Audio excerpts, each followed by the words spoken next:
साल 2000 के आसपास की बात है, जब शहर के किनारे स्थित एक पुराने कब्रिस्तान के बारे में लोग अजीब अजीब बातें करने लगे। कहा जाता था कि रात के समय उस कब्रिस्तान के अंदर से चीख पुकार और अजीब सी आवाजें आती थीं। कई लोगों ने दावा किया कि उन्होंने कब्रों के ऊपर अजीब सी परछाइयां देखी हैं, जो इंसानों की नहीं लगती थीं।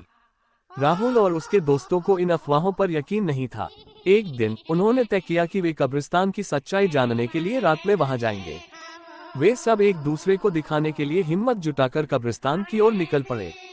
रात के 12 बज चुके थे और चारों ओर सन्नाटा पसरा हुआ था। हल्की हल्की हवा चल रही थी, जो माहौल को और भी खौफनाक बना रही थी। कब्रिस्तान के अंदर जाते ही राहुल और उसके दोस्तों को अजीब सा डर महसूस होने लगा।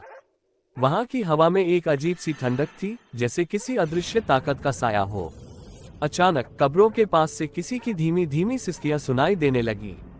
वे सब एक दूसरे की ओर डरते हुए देखने लगे, लेकिन किसी ने भी पीछे हटने का फैसला नहीं किया। जैसे जैसे वे आगे बढ़ते गए, उन सिसकियों की आवाज तेज होती गई। तभी एक पुरानी और टूटी हुई कब्र के पास पहुंचते ही उन्होंने देखा कि एक सफेद परछाई कब्र से बाहर निकल रही है। वह परछाई धीरे धीरे हवा में तैरते हुए उनकी ओर बढ़ने लगी। सबकी सांसें थम गईं और डर से उनके पैर जड़ हो गए। किसी ने अपने जीवन में इतना खौफनाक दृश्य नहीं देखा था। राहुल ने किसी तरह हिम्मत जुटाकर दौड़ने की कोशिश की, लेकिन पैर जैसे जम चुके थे। तभी वह सफेद परछाई उनके बिल्कुल पास आ गई और उसकी आंखों से खून के आंसू बहते दिखे। परछाई ने राहुल की ओर इशारा किया और एक बेहद डरावनी आवाज में बोली, तुम लोग यहाँ क्यों आए हो?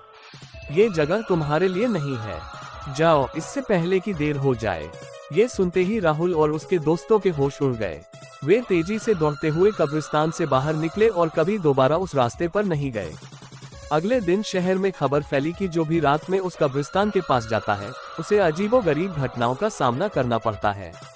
लोगों ने मान लिया कि उस कब्रिस्तान में आत्माओं का वास है और अब कोई भी वहां रात के समय जाने की हिम्मत नहीं करता था। इस घटना के बाद राहुल और उसके दोस्तों ने हमेशा के लिए उस खौफनाक रात की यादों को अपने दिल में दफन कर दिया।